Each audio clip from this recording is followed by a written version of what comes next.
Rangers win, baby. 4-0 over the Columbus Blue Jackets. And that's exactly what I expected to happen. I expected the Rangers to bounce back. I expected them to get a dub here in Columbus. And that's what they did. It was smooth sailing pretty much the entire way through. There's not really a moment where I was like, yeah, I'm not confident. Columbus, I think, might come back in this one.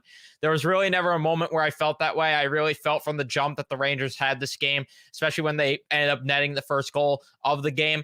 I felt confident that they were going to win it. And sure enough, they ended up doing it, and they did it very easily, limiting Columbus's scoring chances. And also, they got some good scoring chances themselves. There's a couple things that not a couple things, I should say. There's one thing that I'm a little worried about headed into playoffs when it comes to the squad, which we'll talk about later on in the video. But outside of that, I mean, they proved a lot in this game why they are capable of playing playoff type hockey. And I know people are going to say it's the Columbus Blue Jackets. Don't get ahead of yourself. But when you limit them the way that when you limit the Blue Jackets the way that you did in this one, it's just impressive. It was just simply impressive. We're going to deep dive this, deep dive. I cannot talk for some reason. Deep dive this one. So before we do, leave a like on the video / live stream if you do enjoy. Subscribe if you guys are new, especially if you're Ranger fans. We've been covering them all season long, and postseason content is coming very soon. If you didn't check out the podcast episode yesterday, be sure to check that out. It's still relevant for the most part. So yeah, be sure to check that out. Turn on your notifications so you know when I upload or go live next on the channel, so you don't miss out on these live streams when they are happening, because they are a lot of fun. Get to interact with you guys in chat, and we get to just talk some hockey. So yeah, let's talk about this game, which there's not really too much to talk about. So this recap will probably go quickly, and then I'm just going to get the chat and we'll have a conversation. This is pretty much what the last few games were going to be regardless. And sure enough, it's happening. There's just not really meaningful hockey going on for the Rangers outside of getting prepared for the playoffs. So it's kind of hard to be engaged in these games, but let's talk about it. So Rangers had themselves a really good start. I thought all four lines were rolling right away, and they were getting some good offensive chances. They were moving the puck very well. They were actually showing some speed and skating from the start, which is something that is huge for this team, because we talk about all the time here that they're notorious for starting games off slow, and they definitely started off better. Also, forgot to mention that number 88 was back in the lineup. Patrick Kane back in for the Rangers, which was huge. And unfortunately, the Rangers' good start ends up getting a little bit killed there momentum-wise by Vinny Trocheck as he trips Johnny Gaudreau. Rangers go to the PK, and they do solid work on the PK, actually. They don't really give Columbus any opportunities to score there. And the Rangers would score themselves afterwards, as Barker Goudreau has a nice little takeaway before it ended up exiting the zone. The puck, and he gives it over to Tyler Mott, who finds VC. VC skates down low with it, and he gets it blocker side, I believe, on Michael Hutchinson. So that made it a 1-0 game. And the Rangers would not take long to make it a 2-0 game. As Kane tries to throw one on net, it gets blocked, and then Miller gets denied for an opportunity. Kreider gets denied. Mika gets denied, and the puck scrambling along the crease, and it's loose there. Chris Kreider finds it, and he taps it in to make it a 2-0 game. That is just 36 of the season from Zibanejad and Miller. And Miller then makes a nice play to stop Robinson. Robinson almost got a chance alone, makes a huge defensive play. So Keandre Miller, who everyone's been ripping the shreds, especially myself included, but I know you guys in chat have been really ripping on Keandre Miller. He ends up making a big play there. And the Rangers, I thought, looked great on both sides of the puck. Shots were 12-9. And it's not like in favor of Columbus. It's not like they really let Columbus get a lot of quality opportunities, in my opinion, either. It was kind of just meh. Like, Igor was not really tested. And if you thought he wasn't tested there, well, the second period, he really wasn't tested, because the Rangers were just dominant in this period. Tarasenko hits the post after Gaudreau almost tries a wraparound opportunity. Fox then gets a wide open net opportunity. Couldn't get the shot off because he got slashed, so a penalty came up there. Johnson goes off. And the Rangers power play had some good chances there, but they just couldn't convert. You had Mika Zibanejad almost burying one on the short side. But outside of that, the power play couldn't convert. And that was a theme tonight, which was going to be the thing that I was going to talk about, which we're going to deep dive it more afterwards. But yeah, the power play is definitely worrying me.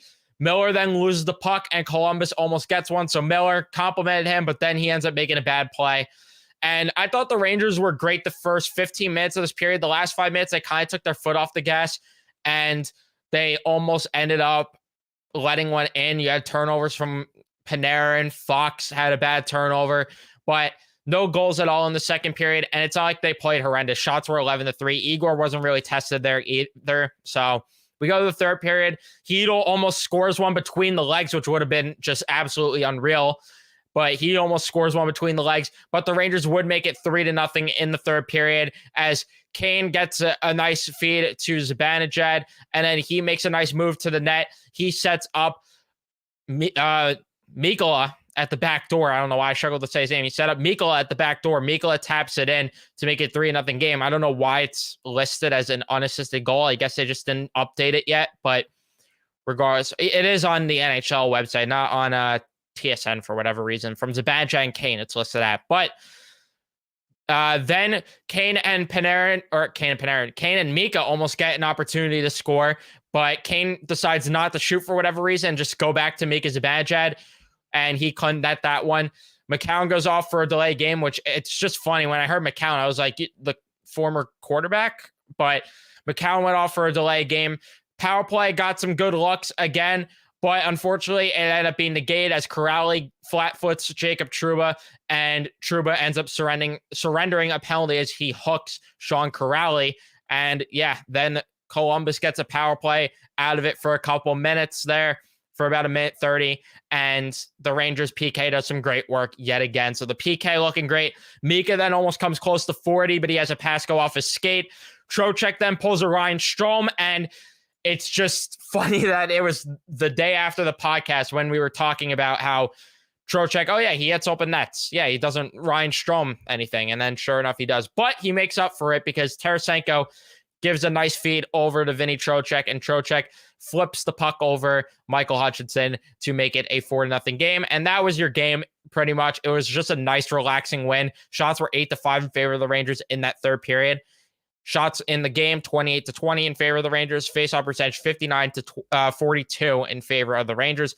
The power play went 0-2 for the Rangers. For Columbus, it went 0-2. Hits, 24-16 in favor of Columbus. Block shots, 14-17 in favor of Columbus. And 3 giveaways for the Rangers, 2 for the Blue Jackets. I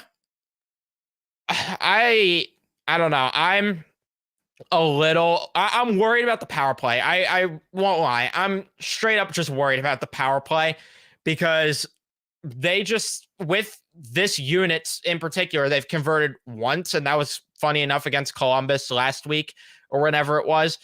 They just haven't been able to convert enough. I know they're getting the chances, but chances can only do so much when you're not converting. And I want to see them start converting before the playoffs come around so I could gain some confidence here. Right now, that would be my biggest worry actually going into the playoffs, which is funny considering the fact that last year it was like, oh yeah, the power play is dominant and any power play opportunity they get, they're going to score. It's just unfortunate for the Rangers right now how their power play has just not looked good enough.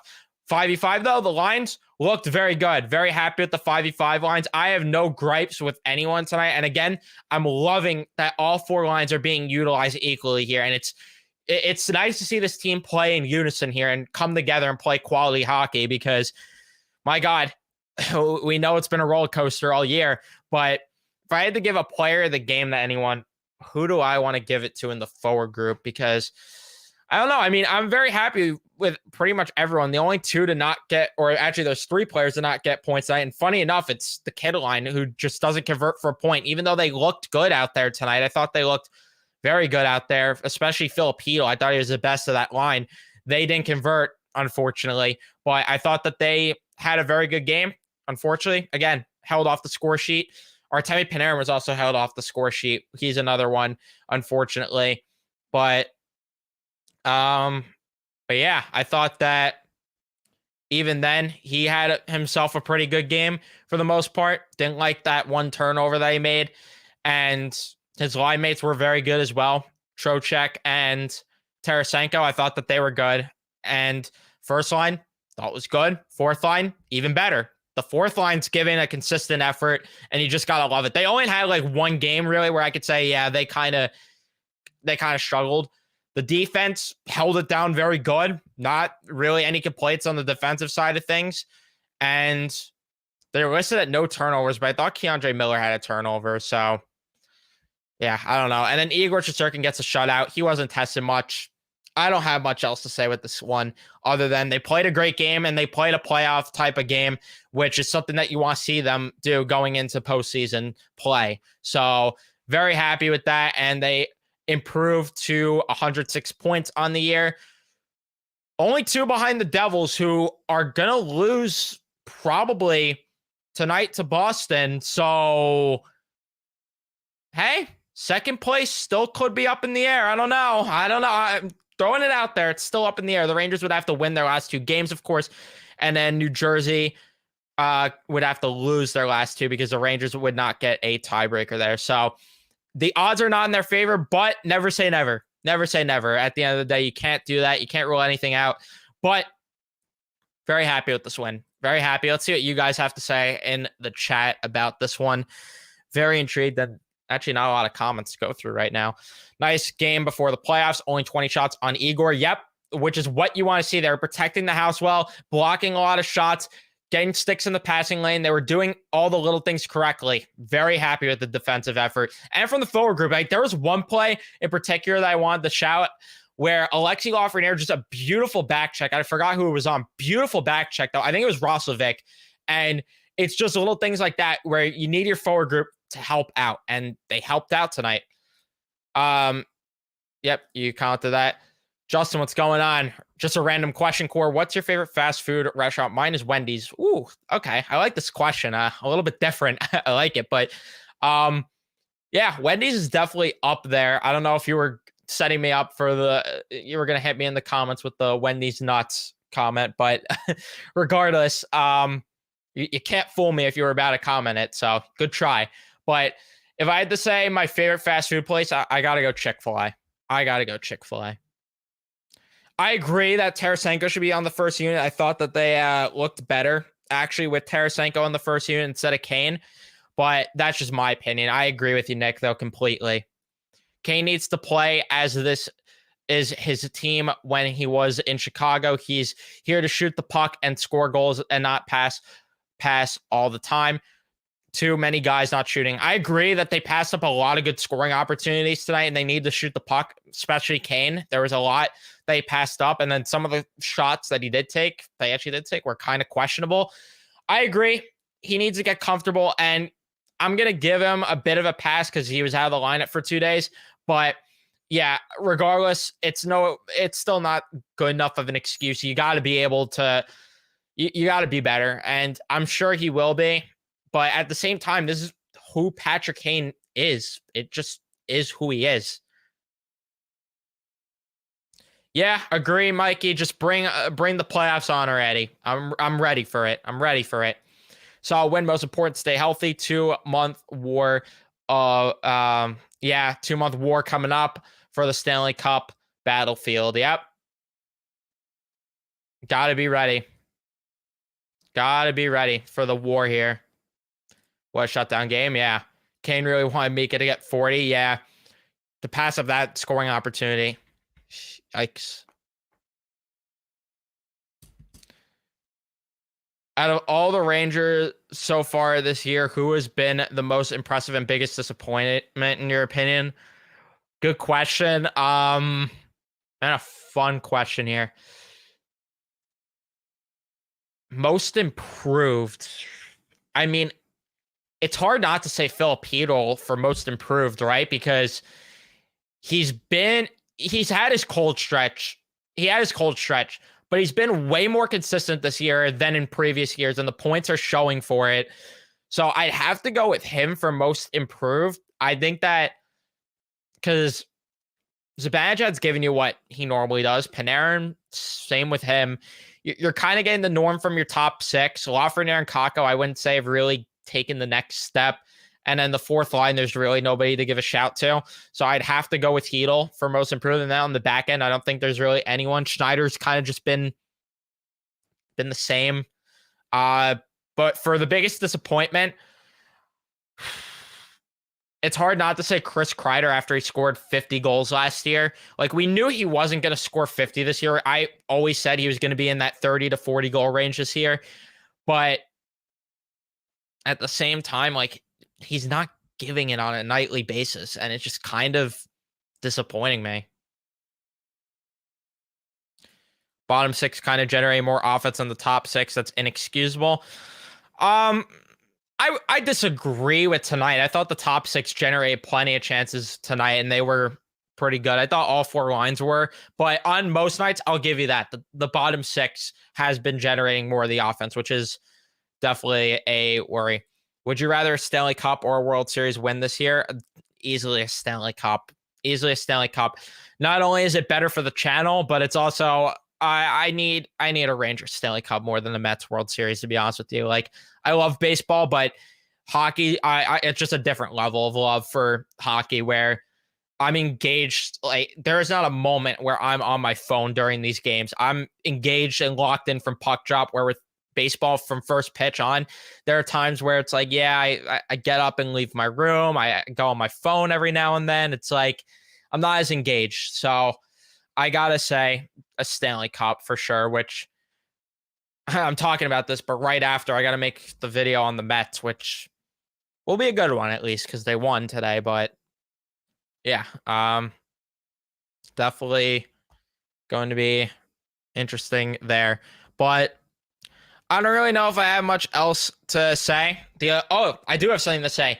W secured tonight. The Hartford Wolfpack will be headed to the playoffs, which is very exciting news. So, and I gotta owe them an apology there. I definitely owe them an apology because I was talking so much garbage on the Wolfpack, being like, yeah, there's no way they're making the playoffs. There's no way. And sure enough, they made the playoffs. So shout out to the Hartford Wolfpack. So got the Wolfpack and the Rangers both in the playoffs this year, which is very exciting for the organization. This is a good question. What would you grade each of the newcomers on a scale of 1 to 10? So I don't know if you're referring to just the trade deadline or all acquisitions, but I'm going to just assume that you're referring to all. So we'll go down the list here. Vinny Trocheck, I'd give him a 7 or 8, but that score I think is going to go up in the playoffs. Like I've been saying for weeks and months even. Vinny Trocheck is just that dude in the playoffs, and I'm very excited to watch him. I'd give him like a 7 or 8. He's just being like, it's the fact that he doesn't need Artemi Panarin, where you saw Ryan Strome clearly did. And same with Andrew Kopp. They clearly needed Panarin, where Vinny Trocheck, there's times where he's just been playing with Kreider and Kakko, or Kreider and Goudreau even. Like there's just been times where he's been with two other guys this year that isn't like Panarin, that isn't any of those type of guys like Kane or Tarasenko, and he still has just been giving a consistent effort. I'd have to go with that for Trocheck. Tarasenko, I'd probably give him a solid 7 right now. I mean, 19 points in 28 games. He's bringing on both sides of the puck, though, which is very refreshing to see. I'd have to give him that. Patrick Kane, I'd give him a 6, to be honest. I didn't expect him to be a point per game player because that's just not what he's been this year, but I'd be lying if I said I wasn't a little disappointed in Kane's effort on certain nights. Like there are times where he just looks like he doesn't care. So I'd have to go with that. Tyler Mott, I'm giving my boy like an 8 right there. Tyler Mott's been very good for both sides of the puck. Even offensively, he's really been chipping in. And then Nico Mikkola, I'd give him a 7.5. He stepped up in the absence of Ryan Lindgren, and he's just been really solid for the Rangers for the most part. And now he's playing on the third pair, and he looks a lot better and more comfortable there. So I have to go with that there. And then Jarl Halak, I guess, if you want to throw him into the mix, I'd give him a 6 as well. So no one really gets a low score there. But do I think the prospect pool is good? I think it's just okay. I mean, you have Offman there, Trevino I'm interested in, McConnell, Barker I'm interested in, Sikora I'm interested in, Robertson and Jones are still around, which it feels like they've been for a while now. So you have those names, and then after that, it's kind of a drop off with some of these prospects where it's like, I mean, Brett Berard, it could be exciting, but there's not as much excitement as there used to be with the prospect pool. But that is going to be it for me. Thank you guys so much for watching this one. If you did enjoy, remember to leave a like, subscribe if you guys are new, especially if you're Ranger fans. Turn on your notifications so you know when I upload or go live next. And I will see you guys in the next one. Let's go, Rangers.